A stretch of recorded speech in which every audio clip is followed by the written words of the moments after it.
Amour et liberté, ça va être le sujet de cette vidéo.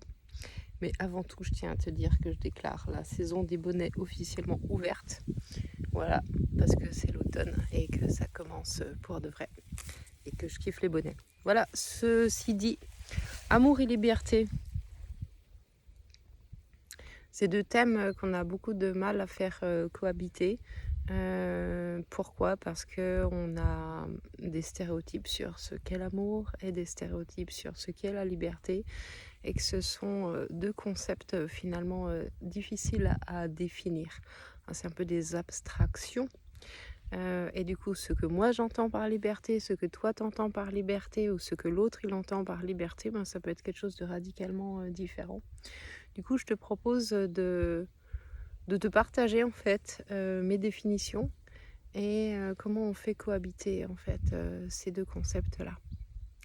Alors, d'abord, on va revenir en arrière et on va rembobiner un peu le truc et on va poser juste des bases autour des relations de confiance. Pour ça, je vais prendre une petite métaphore sympa, c'est les oiseaux. Les oiseaux, quand ils construisent un nid et qu'ils ont le projet de pondre des œufs, ils font quoi? Ils mettent toute leur énergie dans ce nid et ils investissent à deux la construction du nid. Il va y avoir le temps de pondaison, la couvaison, et puis après, une fois que les petits oisillons sortent du nid, ils sont nourris non-stop par les deux parents. Et un jour, le petit oiseau, il est suffisamment autonome pour se nourrir seul et pour s'envoler et sortir du nid et quitter le nid familial et vivre sa vie de liberté. Ça, c'est une définition finalement de ce qu'on serait censé faire en tant qu'humain. Ça veut dire quand on accueille des plus petits que nous qui sont dans situation de dépendance, il faut les accompagner en fait vers l'autonomie. Et c'est particulièrement vrai chez l'humain parce qu'en tant que mammifère, toute la structuration de l'autonomie affective et l'autonomie, elle passe en fait par la relation en priorité à la mère, mais ça ne veut pas dire que le père ne peut pas le faire, qui est en fait d'accompagner l'enfant vers l'autonomie alimentaire et l'autonomie affective. Alors, pourquoi je dis ça? Parce que si tu es une femme, tu le sais, et tu l'as ressenti peut-être dans ton corps, ou peut-être tu le ressentiras un jour. Si tu portes un enfant, le bébé dans le ventre de la mère, en fait, il se nourrit de ton sang pour grandir. Il y a grâce au cordon ombilical, etc. Il respire à travers toi, il mange à travers toi et il vit toute ta vie émotionnelle et tes cascades d'émotions et d'hormones à travers toi. Okay. Et quand il naît, l'enfant, tu vas l'accompagner en fait vers un processus d'autonomisation, et normalement la vie de mammifère qu'on a veut qu'on allaite les petits, et donc la mère elle a l'enfant qui est à l'extérieur d'elle, mais elle continue en fait de le nourrir de son sang, le lait maternel étant du plasma sanguin enrichi. Elle continue de le nourrir, et c'est pas pour rien qu'on dit la chair de ma chair, c'est quand même pas anodin ce truc. Elle continue de le nourrir et petit à petit, en fait, elle va lui apprendre à manger seule, à se nourrir seule. Et ce processus, en fait, il est intimement lié à une relation affective. Pourquoi? Parce que le petit humain, en fait, il est indifférencié de sa mère quand il naît. Il ne conçoit pas, en fait, sa mère comme un individu détaché, et petit à petit, il va le concevoir comme un individu détaché.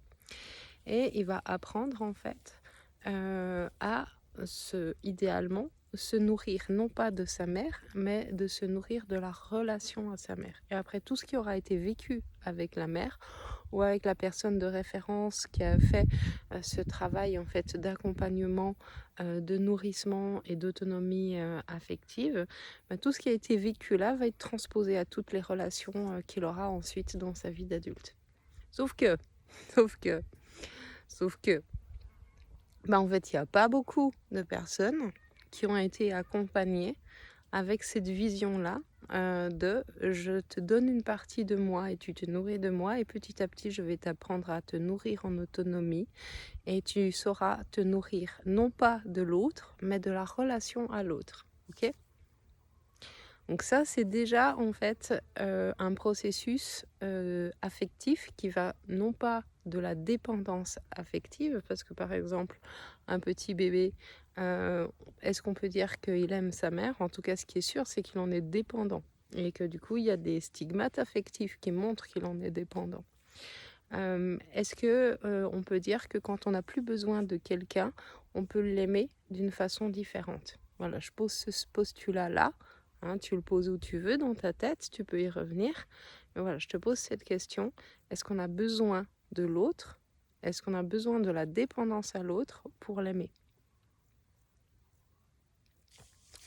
Est-ce que ça serait pas une forme de liberté complète que d'aimer l'autre, y compris et surtout si on n'a pas besoin de lui pour vivre?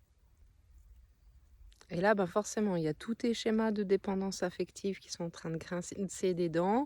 Il y a tous tes schémas de victime, bourreau, sauveur qui sont en train de stresser de ouf. Et c'est ok que ça stresse de ouf. Pourquoi? Parce qu'en fait, il y a très peu de personnes en fait, qui ont reçu cette transmission-là. Pourquoi? Parce que nos propres parents ne sont pas des êtres parfaits et qu'ils ont aussi potentiellement leurs écueils et leur dépendance affective. Donc je reviens à l'histoire des oiseaux. Le petit oisillon, quand il prend son envol, il demande pas la permission en fait pour le faire. Il demande pas l'autorisation en fait à s'envoler et à abattre de ses propres ailes et à aller construire son propre nid plus loin, ailleurs, dans un autre périmètre. Juste quand c'est le moment, il le fait. Et ça va être tout l'investissement en fait des parents oiseaux que de nourrir l'autonomie pour que cette étape puisse avoir lieu. Okay. Et ils le font même quand c'est un œuf de coucou qui défonce leur foyer, qui défonce les autres oisillons et qui balance les œufs par-dessus bord, ils le font quand même.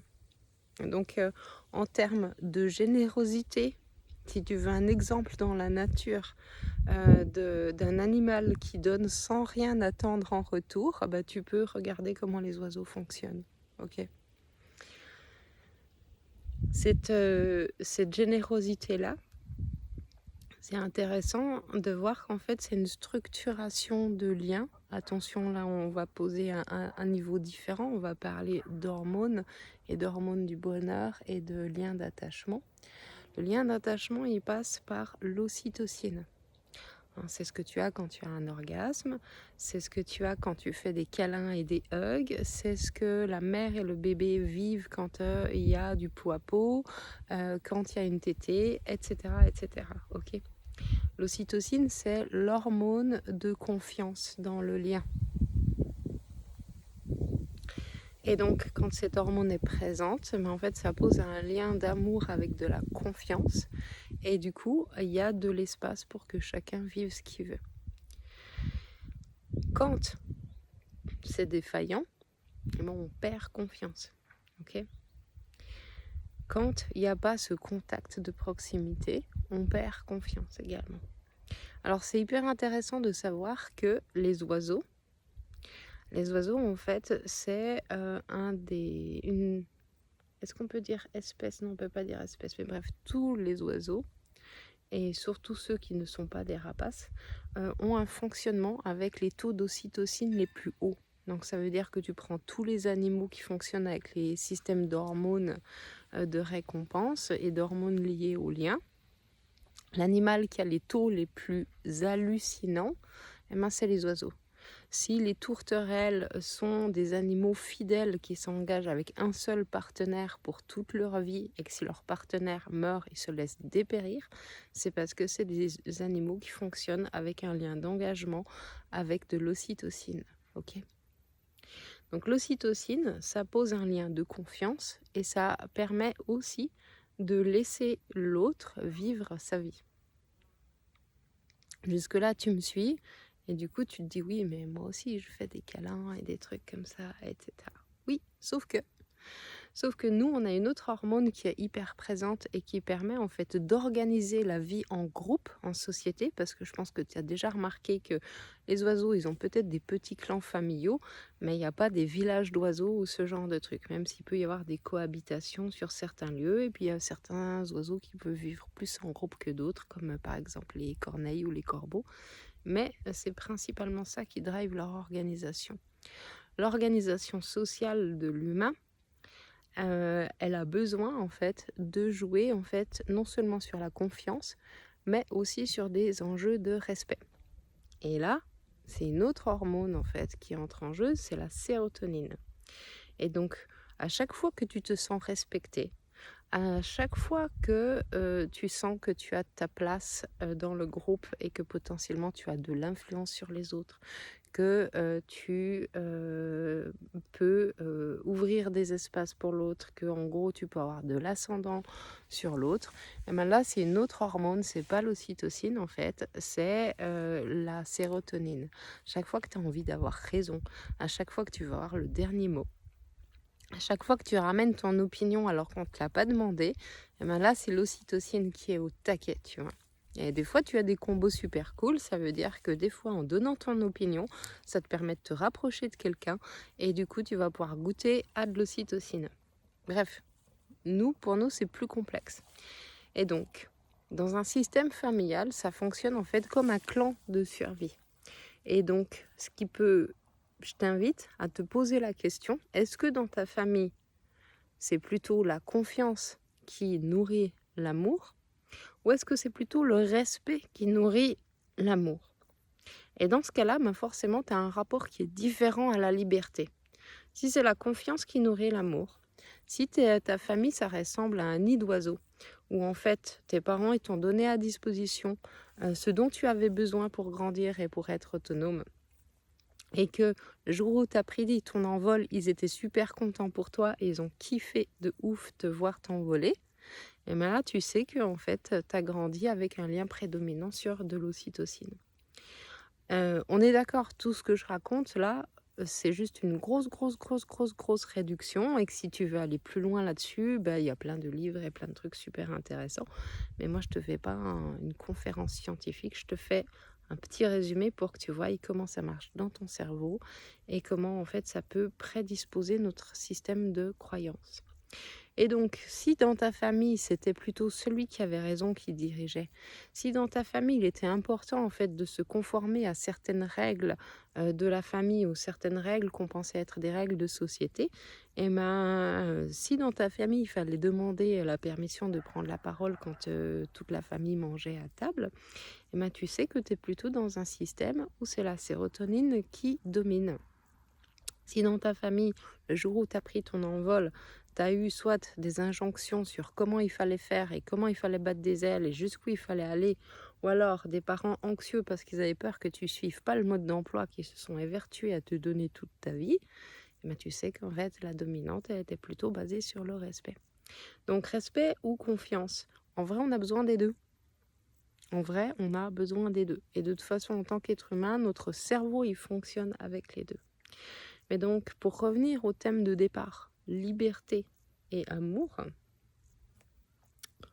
demande que pour que ces deux cohabitent, idéalement, en tout cas dans ce que je crois, pour que ces deux cohabitent, on a besoin en fait de la confiance dans le lien, la confiance dans la relation, ce qui implique forcément avoir confiance dans l'autre, ok ?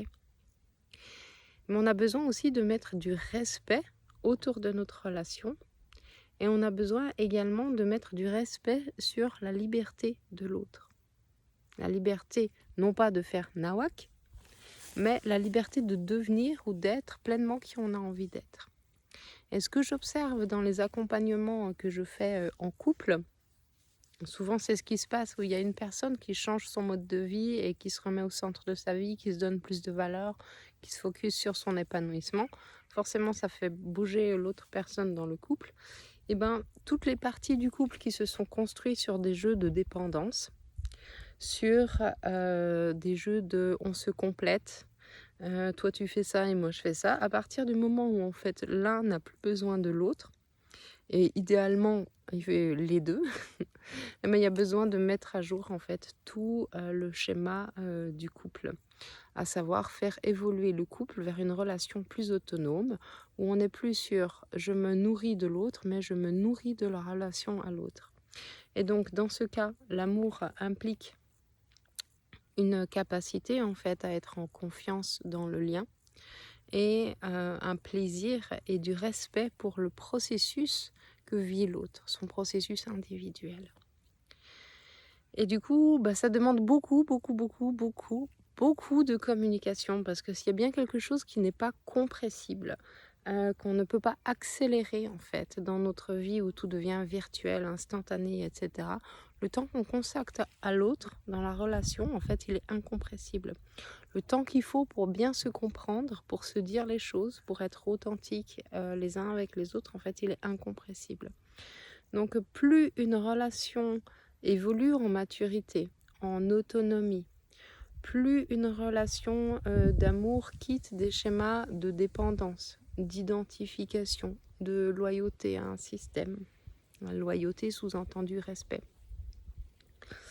Plus en fait c'est un couple qui devient libre, plus il y a besoin en fait de temps pour communiquer autour des élans de chacun.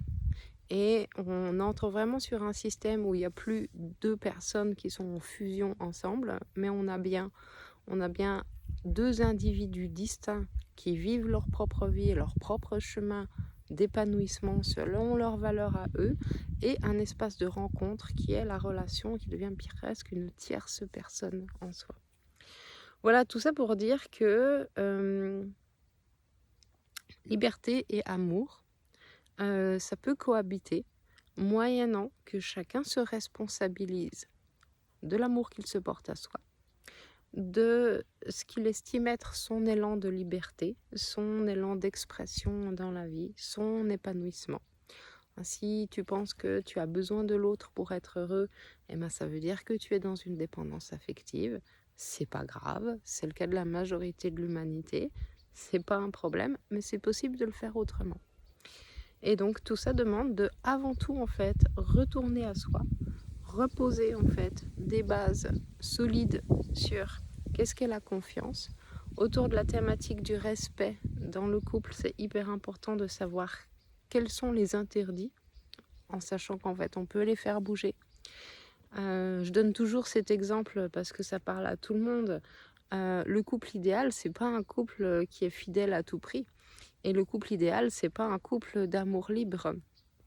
Le couple idéal, c'est un couple où les deux sont d'accord sur comment se pose la notion d'engagement et de fidélité ou de libertinage. Et en fait, il n'y a pas un format qui est parfait pour tout le monde, qu'il faudrait estampiller couple parfait, bam, bam, bam, pour que tout le monde soit pareil. Il faut juste que chacun puisse faire ce chemin intérieurement, de savoir qu'est-ce qu'il a envie, comment il a envie de vivre son couple, et qu'il puisse le dire à l'autre. Et que l'autre pose aussi ses objectifs. Alors la thématique de la fidélité, elle est toujours abordée dans les couples. Mais il y a plein d'autres sujets en fait où ça vaut la peine de prendre le temps de définir en fait qu'est-ce qu'on fait comme voyage. Qu'est-ce qu'on fait comme voyage dans le couple. Voilà, là j'ai parlé beaucoup en fait autour de ces histoires de couple. Mais cette notion de liberté et d'amour, elle est aussi applicable. Alors j'ai déjà fait une vidéo sur le sujet, sur le fait que quand tu changes, il y a de fortes chances que ça change la géométrie de tes amis et de tes relations. Parce que dès que tu bouges, les relations bougent. Mais c'est aussi le cas dans la famille. Et dans la famille, idéalement, si on a une famille d'oiseaux, dans la famille d'oiseaux, en fait, qui tu es ne pose pas de problème parce que tu es aimé de façon inconditionnelle. Ça, c'est en théorie dans un monde d'oiseaux bisounours. En vrai de vrai, beaucoup de familles ont leur code avec des injonctions qui sont des injonctions de loyauté, sous-entendu le respect, et donc on revient au système de la sérotonine, qui font que ils t'aimeront à condition que, ok ? Hein. Ta famille t'aime à condition que tu viennes tous les dimanches manger avec les enfants. Ta famille t'aime à condition en fait que tu restes sur la même filière professionnelle que papa ou maman. Ta famille t'aime à condition que tu réalises les rêves que eux ne se sont pas autorisés de réaliser. Bref, ça c'est des injonctions et ça c'est des systèmes de loyauté. Il peut arriver, et c'est plutôt fréquent, et il peut arriver qu'en fait quand toi tu écoutes qui tu as envie d'être, tout d'un coup ça pose des stress du côté de la famille qui pose des conditions. Alors attention, la famille elle n'a pas de conditions à poser. Ça veut dire, enfin elle peut poser ses conditions, mais en fait toi tu es libre de répondre à ces injonctions ou pas. Hein. Si ta famille elle pose la condition en fait qu'il faut que tu suives la filière professionnelle de papa et maman, sinon en fait ils ne t'aiment pas, bah désolé mais ça s'appelle pas de l'amour, ça s'appelle de l'affection conditionnelle, ça s'appelle de la dépendance affective, ça s'appelle vivre par procuration, ça s'appelle plein de trucs, mais ça s'appelle pas de l'amour. Donc tout ça pour dire que oui, quand tu te donnes l'autorisation d'être libre, de kiffer ta vie, de te donner les moyens d'aimer qui tu es et ce que tu crées dans ta vie, eh ben oui, ça, la géométrie autour de toi, elle bouge, elle bouge. Dans tes amis, elle bouge forcément dans ton couple, dans tes couples, dans tes schémas en fait affectifs, mais elle bouge aussi du côté de la famille. Et est-ce qu'on est obligé d'aimer sa famille? Eh ben non, non. En général, en fait, si on écoute bien son cœur, on aime forcément nos parents, peu importe ce qu'ils ont fait. Par contre, on n'est pas obligé de rester en lien avec eux quand il y a un système qui est conditionnel. Pourquoi? Parce que fondamentalement, ben non, c'est pas de l'amour. Voilà. Et ça, c'est un changement qui est très difficile à faire. Pourquoi? Parce que ça implique d'être le traître, d'être celui qui fait fi en fait des injonctions de loyauté. Hein, parce que quand ça fait 5 générations que tout le monde est agriculteur de père en fils et qu'en fait toi tu as envie de faire, je sais pas, qu'est-ce qu'on pourrait bien mettre à l'opposé de l'agriculture? Je sais pas, tu as envie d'être le loup de Wall Street, eh ben ça pose des problèmes. Ça pose des problèmes parfois.